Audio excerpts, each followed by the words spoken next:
Hey, good evening, everybody, and welcome to the Clay Way. Parenting the Clay Way is what we're calling it, just for sake of a rhyming scheme. And I'm John Clay here with Travis McCabe, co-host of the show, and we're excited to be here. Absolutely. Basically, what we wanted to do is to provide some great tips and stories to help parents. We're Yep. both parents of boys Yep. and different levels. So I've got three boys, 4, 6, and 8. And Travis? I have three boys. One that just recently turned 20, and then I have one that's 14, getting ready to turn 15, and a 15, getting ready to turn 16. So, yep, and getting into the teenage years and all the angst. So what we think we'll do is really provide some funny stories, and we're going to try to get some stories from you guys too. Every week we want to be able to provide a bit of a resource of fun, laughter, and maybe we might have a tip or two that we share. Generally speaking, so right now we're simulcasting on the WTAJ website and also on Facebook. So we'll be able to get your questions and comments on Facebook for now. I think eventually we're probably just going to be on the WTAJ page, and we'll let you know that ahead of time. But we'll figure out ways to incorporate your suggestions and tips and stories and stuff like that into the show. We're trying to get used to all this technology. And throughout the episodes here, generally these will be 15-minute shows, maybe get longer if we need to. We'll be showing some videos and photos that we have of our families and things that we've taken that are just appropriate, or just at least keep it moving so it makes it a little more interesting to watch. What do you think? I wanted to ask you, Travis, what do you think as a parent are some of the most important topics that we should be covering to try to help people with their kids and being a parent right now? And Right now, our biggest thing I feel, is technology. How much do we give to our kids? When is the appropriate time to give a child a cell phone? Yeah. When they have a cell phone, what is the, best time to use it? Are they staying up late texting their kids? But I think technology in general, because it's such an important part of our life. Yeah. I remember whenever I was younger growing up, I just have a speak and spell, or whatnot, but now, you have children who are 5, 6 years old sitting there playing with tablets. Huge leaps and bounds of where technology is at. But when do you start? As a parent, it's like this great resource, and there's so much pressure because, my 8-year-old is in tears because he doesn't have a cell phone or other device. Exactly. And he's saying, Dad, I'm the only one in school that doesn't have one. And I was like, I do not think that's true, dude. I think you're not being truthful here. Now, they may have something at home, Right. and he has stuff at home too. But I will say that I've been particularly anti-device, the anti-video game, because what I've found is when I let my kids do it, they just get sucked into it, Right. and they can't put it down. And then whenever you want them to move on, like quit for the night or whatever, they make a big deal out of it. It's Right. horrible. They have Right. horrible attitudes. I'm like, why am I doing this? Why am I putting myself through this? We're not doing this again, And so we'll go weeks or months without any video game, and nothing. And I also had some interesting stuff with YouTube. You imagine the danger you get into going on YouTube, I can. Yeah. right? And so luckily we had kind of talked about it before this whole Momo thing came Right, up. right, That was right. kind of creepy for some of the kids. And but anyway, so the idea is you cannot. I will not let the kids just go out and surf unsupervised. Right. I've got to know exactly what you're doing and when, and I'm going to have it going on in front of me. Sure. But I've found that cutting the electronics out vastly is just so much nicer. It takes a little time, but your kids, you don't have that option. You've No. already opened that box, and you can't box put is it back. open. Right, exactly. And it does become, I think you want that family time, but when they're teenagers, their family time sitting beside you on the phones, but I think also it's hard as a parent when, as a business owner, or even in media and stuff like yourself, where we are attached to our phones ourselves, so we ourselves are given this do as I say and not as I do, and it's like, it becomes hard, it's like, hey, we're going to have family time. We're all sitting on the couch looking at our phones, and it's, I think it starts with us being self-aware, literally coming to a point where, I'm done, I put my phone down. If I get an email, I'll look at it tomorrow. Right. Just because I got a text doesn't mean I have to look at it right now. And I think we have to be self-aware first before we can start, preaching to the choir. It's one of those things. but yeah, it becomes more difficult with kids. But you know, who's the one who started it? Right. You know. So I have some videos that I loaded up. Basically, most of all the videos I have, I took these this past weekend. It doesn't matter if it's raining. There's, you see my three boys. Anson, he's got the dandelions and making a wish. Yep. And I was messing with him a little bit here. So his favorite thing in the world, and we have some of that, is finding worms. Sure. And all the boys, their favorite stuff. I'm from Minnesota, grew up out in the woods in terms of just always having fun in the yard. And so that's what I've decided is I want them bonded together. I want them doing stuff, ramming around and enjoying outdoors, enjoying the beauty of what we do year round. Right, absolutely. And like you say, I can't be in like yelling at them from my phone, Right. and me on technology. I got to be out there with them. Right. And so that's what I've decided to do. And this was a special moment here with Anson, was that I decided that it was just going to be he and I, because with 3 kids, one problem is, how do you give them each their own time? Mm-hmm. And so I said, you know what? While the other 2 are doing something, let's you and I go do your favorite thing, whatever you want. And he's like, let's go look for worms. And so here we are on the road, and there's tons of them. And like this was his like special time. And here he was riding bike and stuff and going around the neighborhood.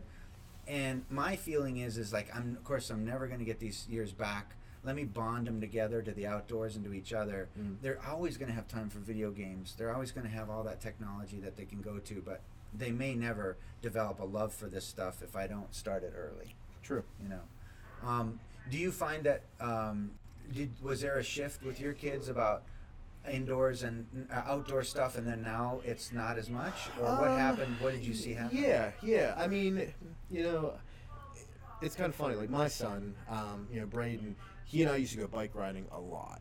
I mean, we would make it to go to rails trails a lot, and we would make it almost,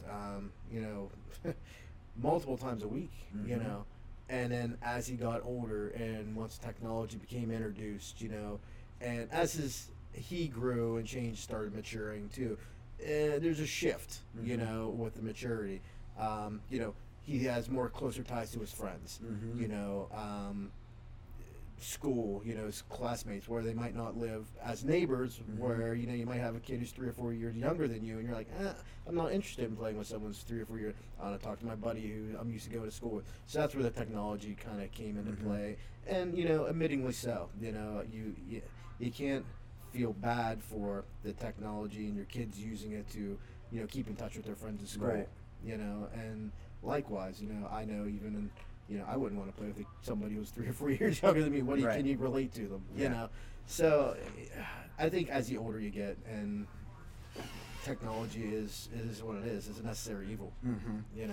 Well, you're a co-owner of the Green Bean Coffee place here in Altoona. Great community environment. You got Absolutely. things coming and going throughout the week and everything.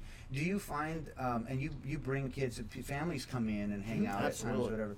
And do you see a difference in families that come in? Some are more connected to the phones, and others are not. Like, it's interesting that because I bet you see a lot of people who are totally glued, and others who can put it down. Yeah, absolutely. One thing we actually have at the coffee house, and it's kind of surprising as much as it's utilized.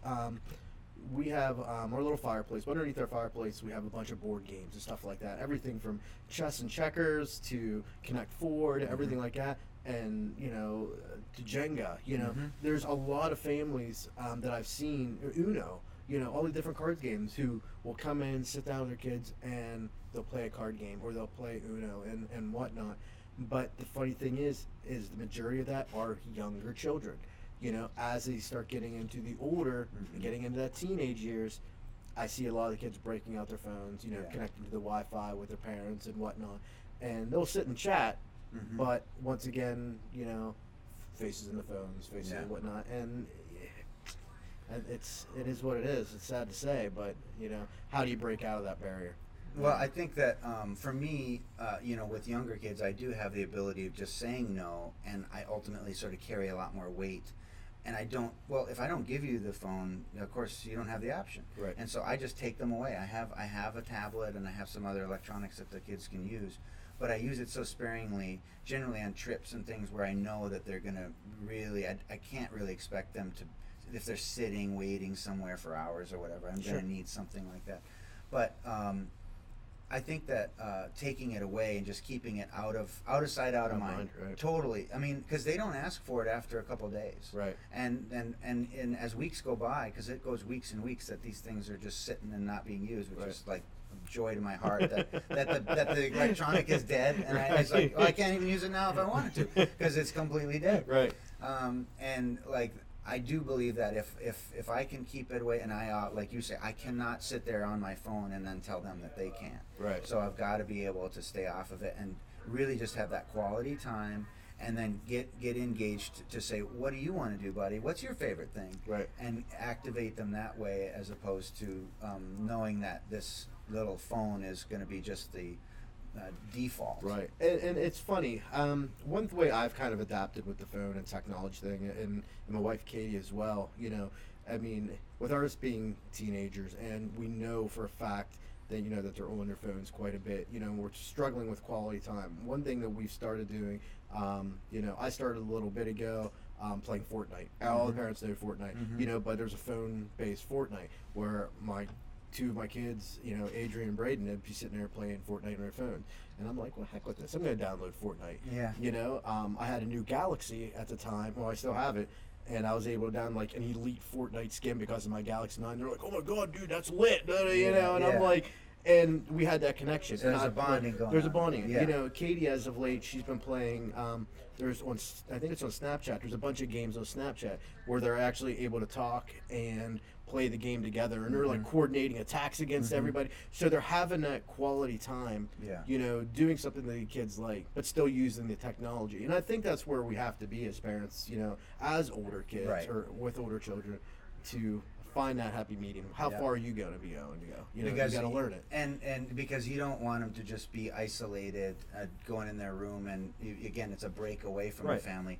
As a way that you could use it as a bond. It is a lot of that video stuff is the way that people, like you say, we used to have old board games. Now a lot of people are using these video games. Yeah, absolutely. So find multiplayer ones and that kind of thing. Yeah. I won't, so this we weren't necessarily expecting to talk all about electronics, but it's just a great topic, and we can probably pretty much do it every time. And I agree, like, it is one of the real struggles as a parent. Right. And I wanted to get into a lot of the struggles that I find. I wanted to talk about some of the biggest struggles I have as a parent. Electronics is definitely one of them. Some of the other topics we're going to try to hit during the show. I want to talk about trying to get your kids to eat right. Man, is it tough.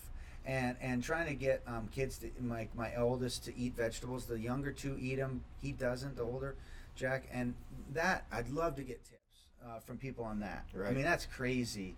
And sickness, how do you best get through sicknesses that just wave through the family? And you've got vomit and diarrhea. That's like some sort of crazy Armageddon. That can happen. It's more the younger kids for that. That is a horrible one. Getting your kids to have enough sleep time, like so exercise. We talked about that. Any other ones that you feel are really struggles?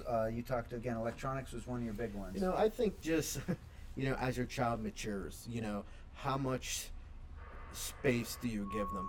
Because as they grow, and they start becoming independent, where do you start? Letting the leash go a little bit, letting them go off and discover themselves and start identifying with who they are. Because, when they start hitting those teenage years, that's a lot of, important times where they start, becoming really the person they're going to be as an adult. So how much can you influence, but yet give them the freedom as well, And, that's an interesting part right now. Did one of the things I have, and it would be great to hear from you on, because the most important thing I want is that my boys will come to me when things are difficult, and that they'll tell me about things. And I feel like if I can make that bond, I'm increasing the chances it's going to happen. Right. Have you found that you are worried that they may not come to you and share things, and in some cases they do, in some cases they don't, and you wish they would do more? I think it's a matter of feeling comfortable.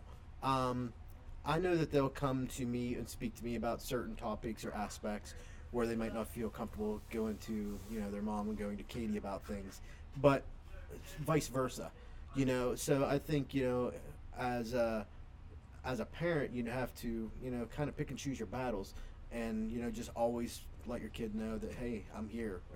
There's always an open door. I'm always here for you, support and whatnot. Despite no matter what it is.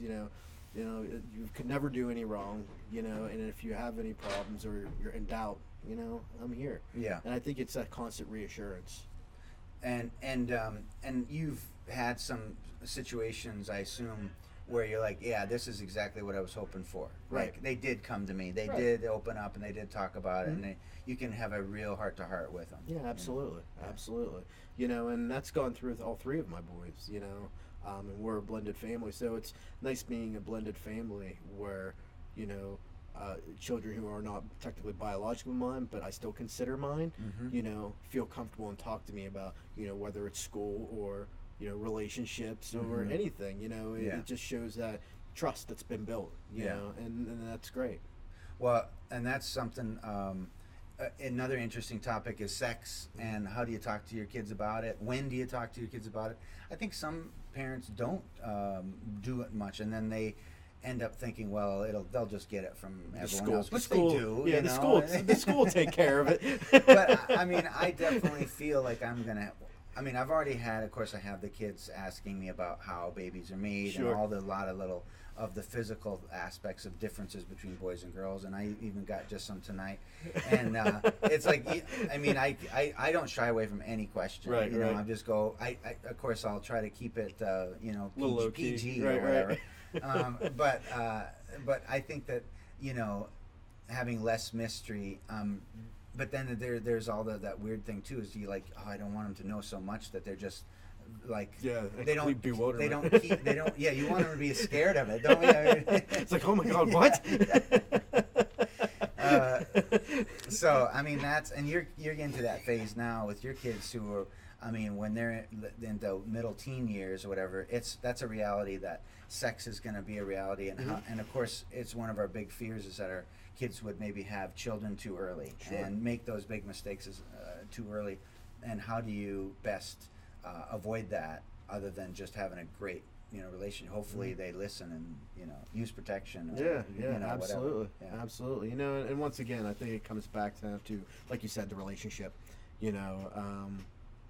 Just having those heart-to-hearts, and sometimes you may feel the heart-to-heart is hard, but you're just probably repeating everything that they've already known, or are fully aware of. I'm a firm believer that, as much as I'm bringing something new to the table, they're probably already 2 steps ahead of what I feel is something new. Whether it's from school or whether it's from friends or whatnot. I think our kids are already more prepared than we expect them to be. Yeah. Do you think there's big differences between the way you parent and your parents parented? Like, are you trying to do things like differently because, well, I want to improve on what they did?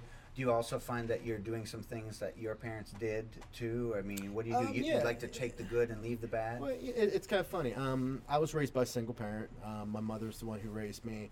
And it kind of surprises a lot of people being raised by, my mom my entire life, where she was both, the father figure and, the mother and the relationship. And I've learned quite a bit. I sit there and think of like, what it would be, I had my father taught me, like, whether it be as small as like shaving or, anything, like, oh, I'm going to teach you how to do this and this. Yeah. It's stuff that I knew.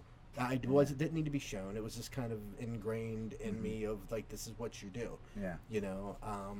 But also being raised by, my mother being a single, being a single parent, I've learned a lot about being, a guy how to respect a woman, treat a woman, all in that aspect. Right. So I kind of take everything I learned on that aspect, and I'm kind of transferring it over, trying to be a complete yeah, parent. Exactly. And one thing that's kind of funny is, that I kind of not take away is my mom, God love her, I hope she's not watching.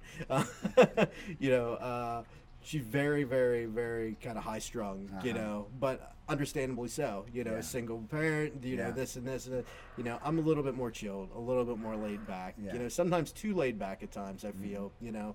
But you know, I'm a little bit more free with the leash and just Yeah. kind of, you know, I trust you. Right. Go do what you need to do. Where I didn't have that all the time. Right. Yeah, especially with a single parent. Well, we're going to talk about how we parent compared to our parents. We're going to be talking about a lot of these issues, and we're going to be getting some feedback from you guys. Really fun show. We're hoping to provide for the community here, and looking forward to more of parenting tips the Clay way and the McCabe way as well. Oh my God. And we're going to be back here next week again, Monday night. For more on this. So thanks for joining us, and stay tuned. We're excited to get this show off the ground. Absolutely. Thanks, guys.